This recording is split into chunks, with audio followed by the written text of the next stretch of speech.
Okay, so the report looks at two pillars, right? So the first pillar is economic activity, where we look at things such as the size of an economy in dollar terms. And secondly, we look at operating environments, so the ease of doing business, corruption perception, all the soft qualitative factors. So it's a combination of both quantitative and qualitative factors to capture what we believe are the essence of investing in Africa. Well, first and foremost, the theme for the report was back to the future, all right? And the reason why we went to that particular theme is that we wanted to take a step back and look at what has happened in the last 10 years to get a sense of what could possibly be in the next 10 years. So from that perspective, the main findings was that South Africa is still number one in terms of our ranking, which is a good thing given some of the negative news flow that we've seen. However, the interesting thing is that Egypt is hot on the heels of South Africa. So post-Arab Spring, we've seen quite a lot of development, infrastructure, and the semblance of political stability. So from that angle, we're seeing that the competition for that coveted number one spot is increasing at least from our North African brothers.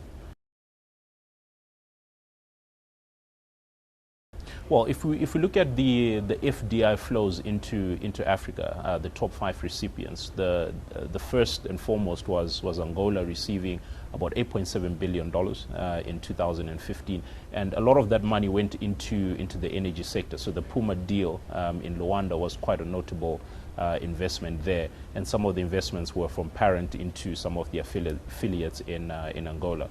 And then if we look at some of the other sectors in Egypt, we saw pharmaceuticals receiving quite a bit of FDI. We saw oil, in the gas sector as well. Within Ghana, we saw, in the agriculture, cocoa sort of industry. In Morocco, we saw investments into real estate and manufacturing, given its diversified export base. So the essence there is that the traditional sectors that tend to contribute to growth are the ones that are still attracting quite a lot of FDI into the respective countries. So we haven't seen a significant shift there. We have seen that, comparing last year to this year, we've seen a significant move. There was Cote d'Ivoire that moved quite a bit, and now it features in our top 10.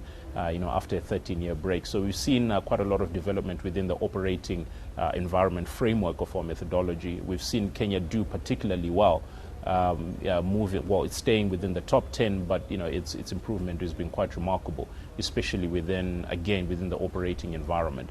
Angola has done particularly badly, given the dependency that it has on oil and how oil has performed in the last year or so. We've seen that the economic activity, the growth, has somewhat tapered off.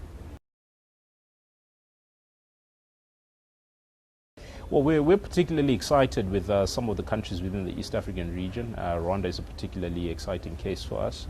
If you look at where Rwanda was, back in '94 or in the early '90s, there was very little happening there.